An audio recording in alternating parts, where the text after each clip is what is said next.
నమస్కారం. Rainbow hospital సుఖీభావుకు స్వాగతం. Powered by star hospital. కుర్చీలో కూర్చుని హాయిగా పనిచేస్తున్నప్పుడు కావచ్చు, లేదా ఆరుబయట వ్యాయామం చేస్తున్నప్పుడు కావచ్చు, శారీరకంగా మానసికంగా బాగా అలసిపోయినప్పుడు కావచ్చు, మనలో కొంతమందికి ఛాతీలో బాగా నొప్పి వస్తూ అసౌకర్యంగా అనిపిస్తూ ఉంటుంది. తర్వాత కాసేపటికి నొప్పితో పాటు అసౌకర్యము తగ్గిపోతూ ఉంటుంది. తరచూ వచ్చే ఈ ఛాతీ నొప్పిని భవిష్యత్తులో గుండెపోటుకు సూచికగా చెబుతారు డాక్టర్లు. గుండెను పిండేసే ఛాతీ నొప్పి గురించి ఇప్పుడు తెలుసుకుందాం.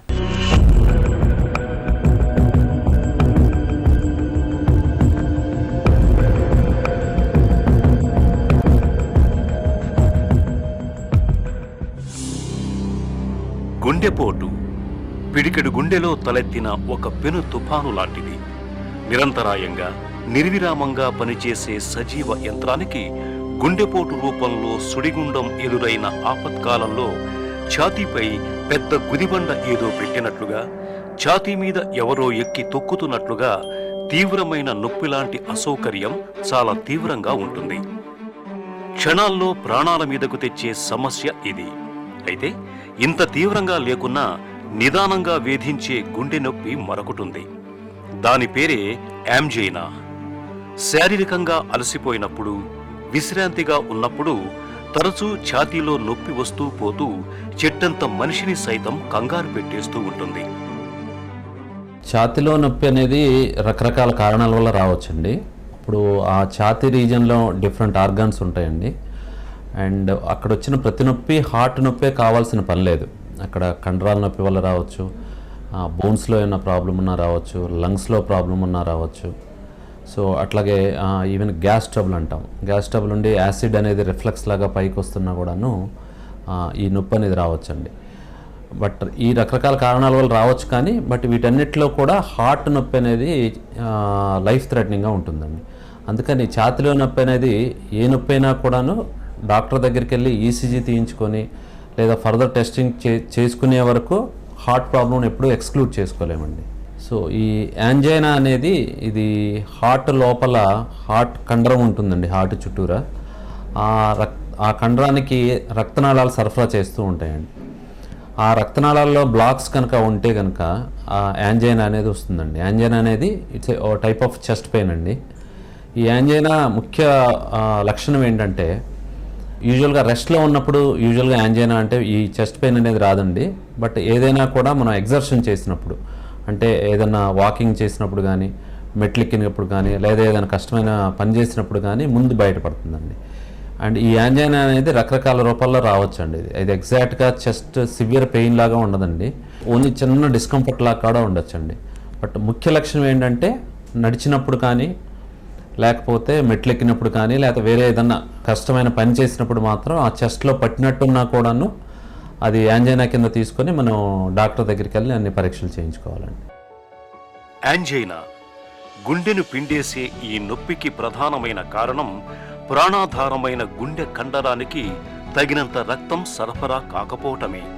రక్తాన్ని సరఫరా చేసే కీలకమైన రక్తనాళాల్లో పూడికలు, అడ్డంకులు ఏర్పడినప్పుడు గుండెకు తగినంత రక్తం అందదు. దీంతో శారీరక అవసరాల కోసం గుండె ఎక్కువగా పనిచేయాల్సి వస్తుంది. దీనికి తోడు మనం ఎక్కువగా శారీరక శ్రమ చేసినప్పుడు, తీవ్రమైన మానసిక ఆందోళనకు లోనైనప్పుడు గుండె మరింత ఎక్కువగా పనిచేయాల్సి వస్తుంది. ఇలాంటి పరిస్థితుల్లో రక్తనాళాల్లో పూడికల మూలంగా తగినంత రక్తం అందక గుండెలో నొప్పి మొదలవుతుంది.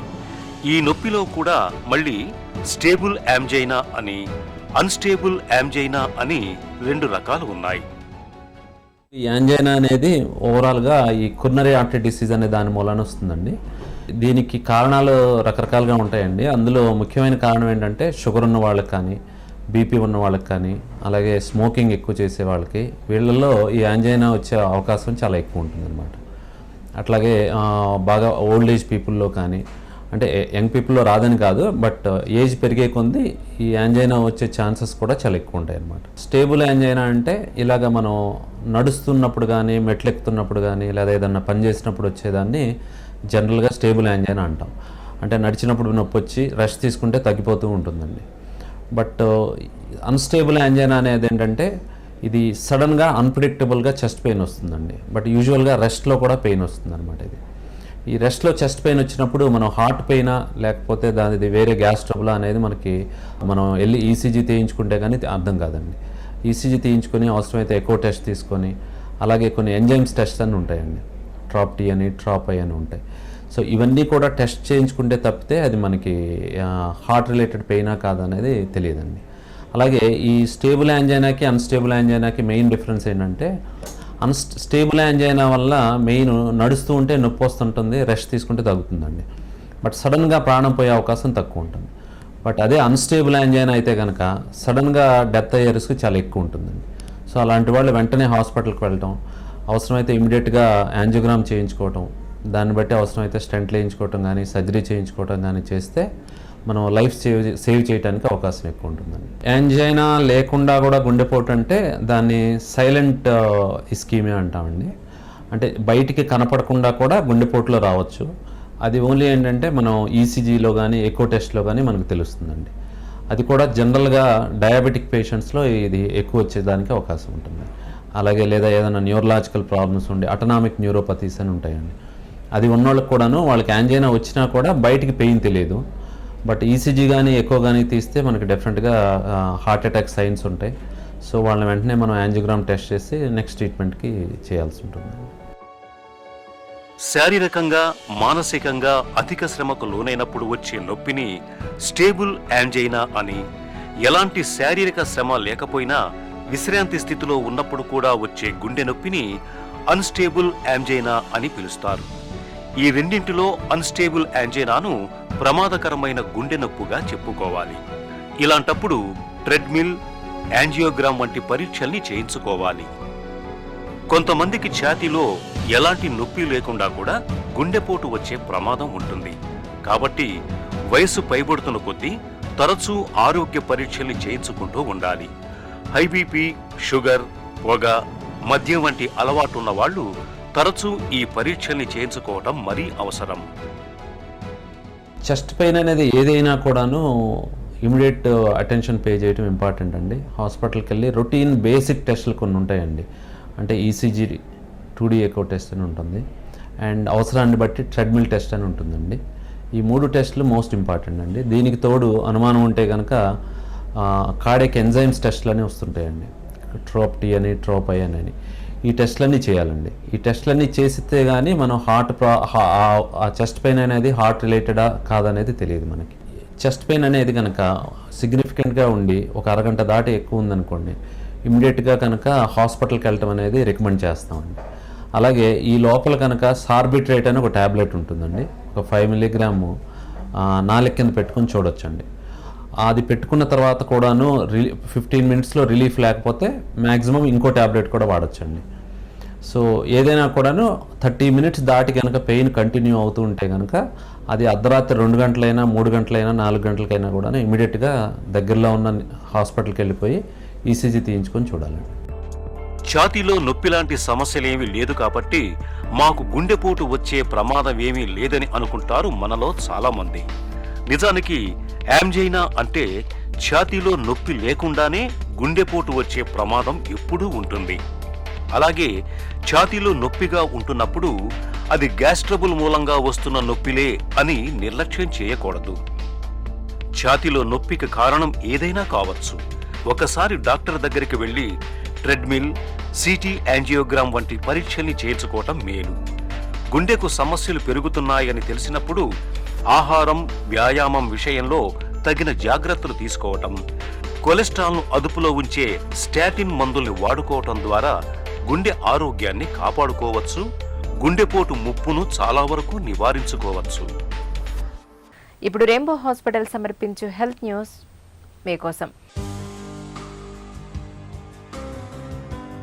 దానిమ్మ గింజలు పోషకాల గనులే కాదు, యాంటీ ఆక్సిడెంట్ల నిధులు కూడా. గ్లాసు దానిమ్మ రసంలో గ్రీన్ టీ, బ్లూబెర్రీ, రెడ్ వైన్ల కన్నా ఎక్కువ యాంటీ ఆక్సిడెంట్లు ఉంటాయి. ఇవి గుండె జబ్బు, క్యాన్సర్ల బారిన పడకుండా మనల్ని కాపాడతాయి. అంతేనా, దానిమ్మ గింజలు శృంగారంపైన ఆసక్తిని ప్రేరేపించడానికి దోహదం చేస్తున్నట్లు తాజాగా బయటపడింది. రోజుకి 1 గ్లాసు చొప్పున 15 రోజుల పాటు దానిమ్మ రసం తాగిన వారిలో సెక్స్ హార్మోన్ అయిన టెస్టోస్టెరాన్ మోతాదు 16 నుంచి 30% పెరుగుతున్నట్లు తేలింది. ఎడిన్బరోలోని మార్గరెట్ విశ్వవిద్యాలయం పరిశోధకులు ఇటీవల 21 నుంచి 64 ఏళ్ల వారిని ఎంచుకొని అధ్యయనం చేశారు. దానిమ్మ రసం తాగిన స్త్రీ, పురుషులిద్దరిలోనూ టెస్టోస్టెరాన్ స్థాయిలు పుంజుకోవటమే కాదు, రక్తపోటు తగ్గుతుండడం విశేషం. భయం, విచారం, అపరాధభావం, సిగ్గుపడడం వంటివి తగ్గుతూ ధైర్యం, ఆత్మవిశ్వాసం వంటి సానుకూల అంశాలు అధికమవుతున్నట్లు అధ్యయనంలో పరిశోధకులు గుర్తించారు. 5-10 ఏళ్లకు మించి షుగర్ జబ్బుతో బాధపడే వాళ్లలో చాలా మందికి కాళ్ళు, చేతుల్లో చురుకుమనే మంటలు, పోట్లు పెద్ద సమస్యగా మారుతూ ఉంటాయి. సూదులతో గుచ్చుతున్నట్లుగా వేధించే ఈ బాధల్ని న్యూరోపతి అని, షుగర్ జబ్బు మూలంగా నరాలు దెబ్బతినిపోయినప్పుడు ఈ సమస్య వస్తుందని చెబుతారు డాక్టర్లు. కాళ్ళు, చేతుల్లో మంటలకు ఏ డాక్టర్ని కలవాలో ఇప్పుడు తెలుసుకుందాం.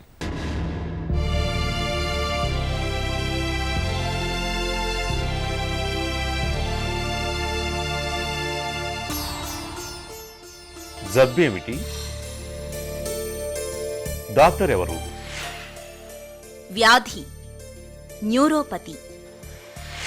లక్షణాలు: చర్మంపై చురుకుపోట్లు, కాళ్ళు చేతుల్లో మంటలు, పాదాల్లో స్పర్శ తగ్గడం, గాయాల నొప్పి తెలియకపోవడం, చూపు మందగించడం, మగతగా ఉండటం, తరచూ చెమటలు పట్టడం, రక్తంలో షుగర్ శాతం బాగా తగ్గిపోవడం.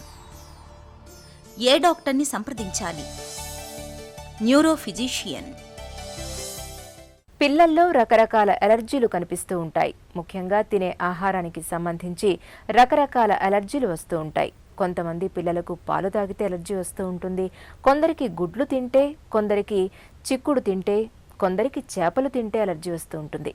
పిల్లల్లో తినే ఆహారానికి సంబంధించి అలర్జీలు వాంతులు, విరేచనాలు, దురదలు, దద్దుర్లు, బీపీ పడిపోవడం, శ్వాస సరిగా ఆడకపోవడం లాంటి వాటి రూపంలో కనిపిస్తూ ఉంటాయి. పిల్లల్లో ఆహారానికి సంబంధించి అలర్జీలు, వాటి విషయంలో తీసుకోవలసిన జాగ్రత్తల గురించి ఇప్పుడు తెలుసుకుందాం.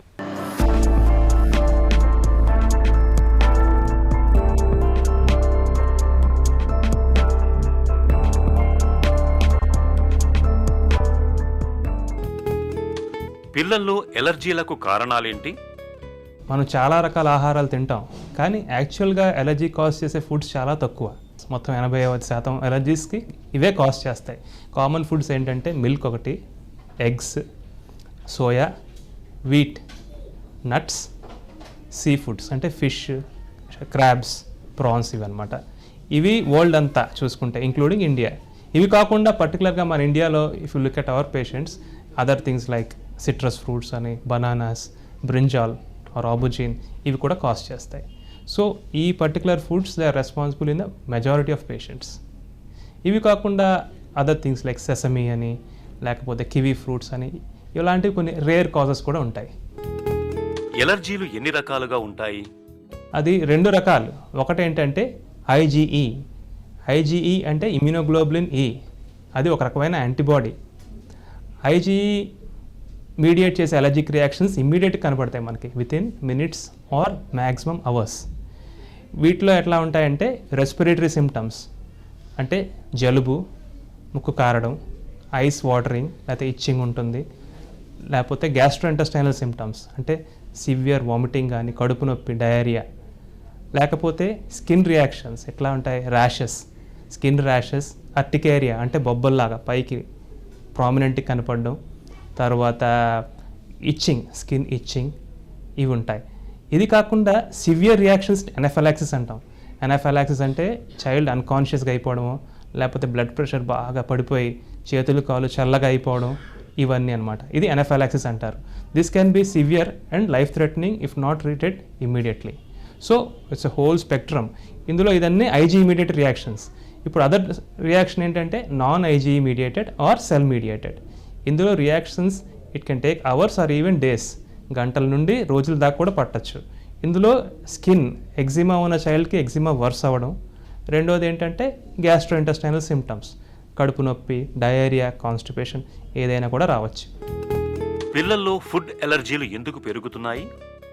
పూర్వం మన పిల్లలు చిన్నప్పటి నుండి వైరసెస్కి, పారాసైట్స్ అంటే ఈ వామ్స్, పురుగులు అనమాట, కడుపులో పురుగులు, నులి పురుగులు ఇవన్నీ అంటారు కదా, ఈ పారాసైట్స్కి ఎక్స్పోజ్ అవ్వడం వల్ల మన ఇమ్యూన్ సిస్టమ్ ఛాలెంజ్ అయ్యి ఎలర్జీస్ తక్కువ ఉండేవి. సో ఇప్పుడు ఏంటంటే మనం ఆ ఇమ్యూన్ సిస్టమ్ ఈ ఇన్ఫెక్షన్స్తో ఛాలెంజ్ అవ్వకపోవడం వల్ల సరిగ్గా మెచ్యూర్ అవ్వట్లేదు. ఆ మెచ్యూర్ అవ్వకపోవడం వల్ల ఎలర్జీస్ పెరుగుతున్నాయన్నదే హైజీన్ హైపోథసిస్. ఇంకా other factors which help in reducing allergy or prevent allergy are పెద్ద ఫ్యామిలీస్లో పెరగడం, అంటే పెద్ద ఫ్యామిలీస్లో బ్రదర్స్ అండ్ సిస్టర్స్ ఉంటే వాళ్ళ నుంచి ఇన్ఫెక్షన్స్ రావడం, లేకపోతే ఒక రూరల్ ఫార్మ్ అట్మాస్ఫియర్లో పెరగడం, ఇవన్నీ కూడా protective factors. On the other hand excess hygiene ఎన్విరాన్మెంట్లో పెరగడం, తర్వాత ఒక్కడే చైల్డ్ ఉండడం, అర్బన్ అట్మాస్ఫియర్లో పెరగడం, ఇవన్నీ వల్ల కూడా ఎలర్జీస్ పెరుగుతున్నాయనేది హైపోథసిస్. పిల్లల్లో ఎలర్జీలను ఎలా గుర్తించాలి? First and important thing history. So పేరెంట్స్తో మేము కూర్చొని విల్ టేక్ ఏ హిస్టరీ అనమాట. ఏ ఫుడ్ తింటే ఈ రియాక్షన్ వస్తుంది, ఈ ఫుడ్ రిపీటెడ్గా ఉండాలి. ఫర్ ఎగ్జాంపుల్ ఒక ఫుడ్ ఎలర్జీ ఉందనుకోండి, అది 5 times తింటే 5 times కూడా ఎలర్జీ రియాక్షన్ రావాలి. ఒకసారి ఫుడ్ తిని ఎలర్జీకి రియాక్షన్ రావడం, రెండోసారి తింటే రియాక్షన్ లేకపోతే అది ఎలర్జీ కాదు. అది పేరెంట్స్ గుర్తుపెట్టుకోవాలి. నెక్స్ట్, ఫుడ్ తిన్న టైంకి ఎలర్జీ సిమ్టమ్స్ ఎంత డ్యూరేషన్ ఉంది, ఎలా ఏ సిమ్టమ్స్ ఉన్నాయి, వీటన్నిటి బట్టి ఎలర్జీ రియాక్షన్ పాసిబుల్ కాదా, ఉందా కాదా అని మేము నిర్ధారణ చేసుకుంటాం హిస్టరీ బట్టి. So most important history. ఒకసారి హిస్టరీ బట్టి మాకు పాసిబుల్ ఎలర్జీ రియాక్షన్ అని తెలిస్తే అప్పుడు ఎలర్జీ టెస్ట్స్ ఉంటాయి. ఇందులో 2 రకాల టెస్టులు ఉంటాయి. ఒకటి ఏంటంటే స్కిన్ ప్రిక్ టెస్టింగ్, రెండోది బ్లడ్ టెస్ట్. ఈ 2 టెస్టులతో పాటు we can be able to diagnose allergy. కొన్నిసార్లు ఈ టెస్ట్లు అనేవి మనకి ఐజీ మీడియేటెడ్ రియాక్షన్స్లోనే ఉపయోగపడుతుంది. నాన్ ఐజీ మీడియేటెడ్ రియాక్షన్స్లో ఈ టెస్ట్ మనకు ఉపయోగపడవు. అలాంటప్పుడు ఫుడ్ ఎలిమినేషన్ చేయాలి. అంటే ఆ ఫుడ్ చైల్డ్కి ఇవ్వకుండా ఒక 4 to 8 weeks ఎలిమినేట్ చేసి అప్పుడు మళ్ళీ ఛాలెంజ్ చేయాలి. అప్పుడు సిమ్టమ్స్ కనుక డెవలప్ అయితే అప్పుడు ఆ చైల్డ్కి ఎలర్జీ అని మనం డయాగ్నోస్ చేయగలుగుతాం. కొన్ని సీవియర్ కండిషన్స్లో మనం ఇంటెస్టైన్ బయాప్సీ చేసి కన్ఫర్మ్ చేయాల్సి వస్తుంది. ఎలర్జీలకు చికిత్స ఎలా ఉంటుంది? ట్రీట్మెంట్ అనేది ఎలర్జిక్ రియాక్షన్ సివియారిటీ బట్టి ఉంటుంది.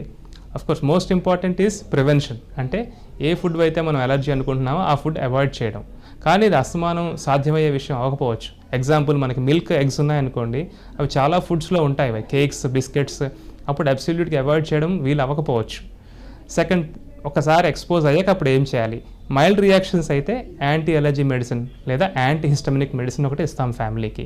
ఏ మెడిసిన్ ఇవ్వాలి, ఎంత డోస్ అనేది ట్రీట్మెంట్ ప్లాన్లో చెప్తాం. అది వాళ్ళు ఎలర్జీ రియాక్షన్ స్టార్ట్ అవ్వగానే పేరెంట్స్ ఆ డోస్ వేస్తే సిమ్టమ్స్ మినిమైజ్ అయ్యే అవకాశం ఉంటుంది. అదే ఎనాఫిలాక్సిస్ లాంటి సివియర్ రియాక్షన్ అయితే ఎపినెఫ్రిన్ ఇంజెక్షన్స్ లేదా ఎడ్రినలిన్ ఇంజెక్షన్స్ వాళ్ళకి ఉంచుకోమని చెప్పి డోస్ కూడా చెప్తాం. ఎప్పుడైతే సివియర్ రియాక్షన్ స్టార్ట్ అవుతుందో వెంటనే ఆ ఫ్యామిలీ ఆ ఇంజెక్షన్ ఇచ్చి హాస్పిటల్కి తీసుకురావాల్సిన అవసరం ఉంటుంది. పిల్లల్లో ఆహారానికి సంబంధించి ఎలర్జీలు, వాటి విషయంలో తీసుకోవలసిన జాగ్రత్తల గురించి తెలుసుకున్నాం కదా. ఇప్పుడు రెయిన్బో హాస్పిటల్ సమర్పించు ఒక చిన్న చిట్కా మీకోసం. ఒంట్లో చెడు కొలెస్ట్రాల్ శాతం అధికంగా ఉన్నప్పుడు రోజువారీ ఆహారంలో అవిసె నూనెను ఒక భాగంగా చేసుకోండి. చెడు కొలెస్ట్రాల్ క్రమంగా తగ్గుముఖం పడుతుంది. సుఖీభవ కార్యక్రమానికి సంబంధించిన మీ విలువైన సూచనలు, సలహాలు వెంటనే మాకు రాయండి. మా చిరునామా Sukhibhava, ETV 2, Ramoji film city, Hyderabad 501512 లేదా sukhibhava@etv.co.in కు మెయిల్ చేయండి.